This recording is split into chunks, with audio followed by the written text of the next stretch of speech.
대통령 부부가 공동명의로 소유했던 분당 아파트를 29억 원에 팔았는데요. 이걸 판 걸 두고 정말 얘기가 끝나지 않고 있습니다. 전세 세입자가 거주하고 있는 상황, 지금 전세금 11억 3천만 원인 걸로 알려져 있죠. 이 대통령 부부가 채권자로 17억 7천만 원의 근저당권을 설정했습니다. 등기부 등본상 소유자는 이미 매수인으로 넘어간 상황인데요. 야당에서는 이재명 정부가 해온 대출 규제를 피한 편법이라는 비판이 쏟아졌습니다. 근데 오늘 청와대가 오픈 스튜디오를 통해서 대통령 근저당 관련 팩트 방앗간이라는 방송을 했는데 저는 이 속보 해명이 더 가관이더라고요. 이걸 보면서 막 피가 솟구치는 느낌이 드는데요. 때마다 혈압이 올라요. 어떤 게 가장 문제라고 보셨습니까? 네, 이자를 안 받는다는 것이 일단 이자가 즉각적으로 근저당 네. 채권 최고가 17억 7천이 적혀 있는데 아무리 3개월이라도 네. 지금 부동산 전세 시장에서 1억당 40만 원씩 임차인이 월세를 내거든요. 네. 근데 그 17억 7천에 대해서 이재명 대통령이 이자를 안 받는 거예요. 그게 한 달로 치면은 그게 얼마예요?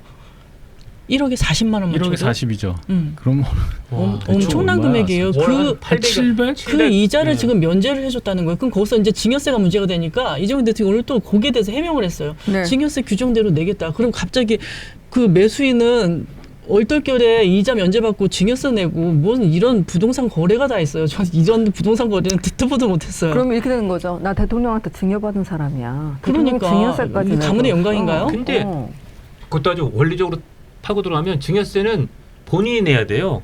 증여세 이를테면 아버지가 아들한테 증여해 줬는데 그 증여세 아버지가 내주면 그거에 대해서 또 증여세 그것도 증여죠. 꼬리에 물고 들어가기 네, 때문에 받은 사람이 내는 거죠. 그러니까 그거는 증여세 내겠습니다는 사실은 매도인 측이 할 얘기가 아니라 매수인 측이 할 매수인이 얘기가 내게 되는 한다는 거예요. 거예요. 증여세를. 그리고 지금 아직 그 여러 가지 그 국민들의 분노가 굉장히 아직도 계속 끌어오르는 여러 지점 중에 하나가 전 이건 것 같아요. 이게 매수인을 배려한 거다.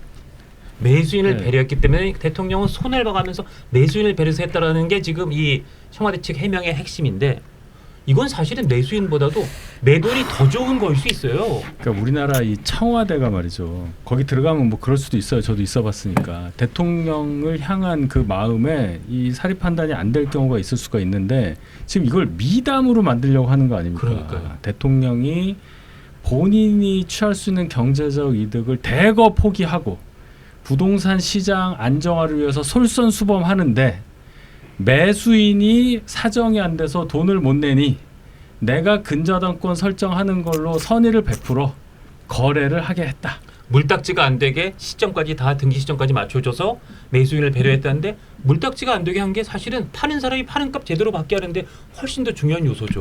그래서 저는 이거를 청와대 홍보하는 방금 전에 뭐 보셨지만 이걸 미담으로 만들려고 전문가 모셔다가 그렇더라고요. 뭐 질문하고 이게 도대체 국민 수준을 뭘로 보는 겁니까? 이거는 대한 뉴스죠.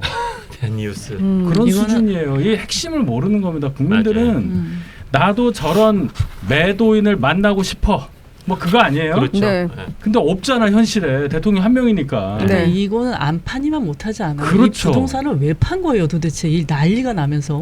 그러니까 전 압박을- 국민들이 전부 다 혈압 올랐어요, 이것 때문에. 그 생각을 해봤어요. 일단 대토론회에 앞서서 부동산 나는 팔았다라고 말하고 싶었던 것 같아요. 왜냐하면 며칠 전에 그 부동산 관련 그 보고 있었을 때, 저는 집이 없거든요라고 하면서 이제 언급을 그죠, 했단 말이에요. 네, 그런데 왜 이렇게 무리를 했을까라고 그러니까. 생각을 해보면 어느 누구도 1주택은 뭐라 안 하잖아요. 오늘 최병목 선배의 그 팩트 유튜브를 들으면서 갑자기 제가 이럴 수도 있겠다 싶었던 게 이 매수자 산 분이 그 대통령과 직접적 관계는 없다고 하지만 이런 식으로 돈 거래를 완성짓지 않고 가다가 잔금을 치르지 못하면 계약은 파기되거든요. 그럼 다시 대통령은 돈을 그걸 다 받을 수 있어요. 사실 계약 파기된 사람이 진짜 많거든요. 그래서 계약 파기가 한 몇 달을 유예해 줬는데도 결국은 파기됐다. 그러면서 수순에 들어가면 그럴 수도 있어요. 그렇게까지 대통령이 하는 건 너무 타격이 크니까 그 가능성까지 사실 남아 있죠. 그러니까 최악의 경우, 네, 최악의 경우. 그러니까 그런데 이 대통령이 왜 집한다고 했는지 그때 상황을 좀 볼 필요가 있어요. 다시 네. 집계해서 네. 그때 장도혁 대표가 집이 6채니 7채니 해갖고 엄청 코너에 몰릴 때 네. 그러면서 장도혁 대표 그랬잖아요. 이재명 대통령 팔면 나도 판다. 그때 팔았잖아요. 이 영상이 마음에 드셨다면 압도적인 좋아요와 구독, 알림 설정 부탁드립니다. 뉴스트라 타노스!